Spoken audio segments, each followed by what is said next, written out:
आज हम हिंदी साहित्य का इतिहास के अंतर्गत कृष्ण भक्ति काव्य पढ़ेंगे। कृष्ण भक्ति काव्य के अति महत्वपूर्ण प्रश्न। सूरदास के विषय में कौन सा कथन गलत है? कौन सा है? सूरदास को सभी विद्वान जन्माद मानते हैं, यह कथन गलत है। बाकी सभी सही है। सूरदास श्रीनाथ मंदिर वृंदावन में कीर्तन करते थे। सूरदास वल्लभाचार्य के शिष्य थे। ठीक है, ये वाला प्रभु हो सब पति तन को राजा, पर निंदा मुख पर ही रही हो जग, यह निशान नित बाजा।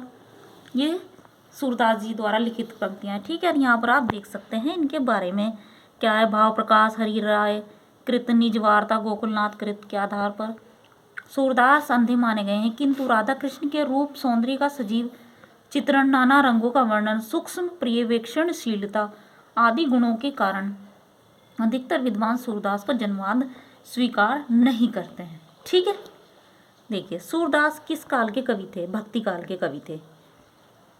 और इसके अंतर्गत अन्य कवि भी आते हैं। नंददास, कृष्णदास, परमानंददास, कुंभनदास, चतुर्भुजदास, मीराबाई, रसखान, ध्रुवदास तथा चैतन्य महाप्रभु आदि। आप देखिए भक्ति काल में दास दास ज्यादा शब्द लगा हुआ है कवियों के नाम के साथ। ठीक है, सूरदास कौन सी धारा के प्रतिनिधि कवि हैं? कृष्ण काव्य धारा के। ठीक है, सूरदास ने किस कृति को नहीं लिखा? किसे नहीं लिखा है? दोहावली को नहीं लिखा। बाकी सारी सूरदास जी की ही रचना है। सूर सारावली, साहित्य लहरी, सूरसागर, यह सभी सूरदास जी की रचनाएं हैं। ठीक है, इनमें से सूरदास की कृति कौन सी है? कौन से? साहित्य लहरी है, बाकी ये नहीं है। सूरसागर किस भाषा की कृति है? ब्रज भाषा की है। आचार्य रामचंद्र शुक्ल प्रमाणों के अभाव में सूरसागर को ब्रज भाषा की पहली रचना मानते हैं। मतलब ज्यादातर जो भी माना गया है सब कुछ ही आचार्य रामचंद्र शुक्ल जी के द्वारा ही लिखा गया है, ऐसा हिंदी साहित्य के इतिहास में। रास पंचाध्यायी की रचना नंददास ने की है, शेष रचनाएं सूरदास की हैं। श्रृंगार और वात्सल्य रस का सम्राट किस कवि को कहा जाता है? सूरदास जी को श्रृंगार और वात्सल्य रस का सम्राट। ठीक है, सूरदास के दृष्टकूट पद किस काव्य ग्रंथ में संकलित है? साहित्य लहरी में संकलित है। ठीक है, सूरदास किस रस का कोना कोना झांकाए हैं? वात्सल्य रस का कोना कोना झांकाए हैं। अर्थात इनकी रचनाओं में ज्यादातर आप देखेंगे वात्सल्य रस और श्रृंगार। सैयद इब्राहिम का कवि नाम है रसखान।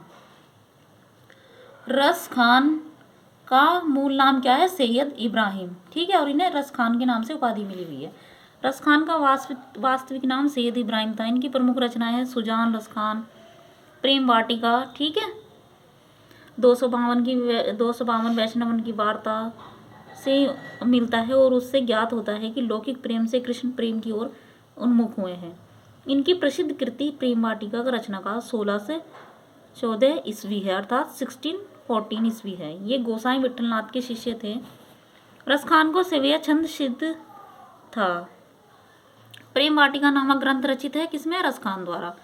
भक्ति काल के किस कवि को जड़िया विशेषण से विभूषित किया जाता है? नंददास जी को जड़िया विशेषण से विभूषित किया जाता है। ठीक है, किससे?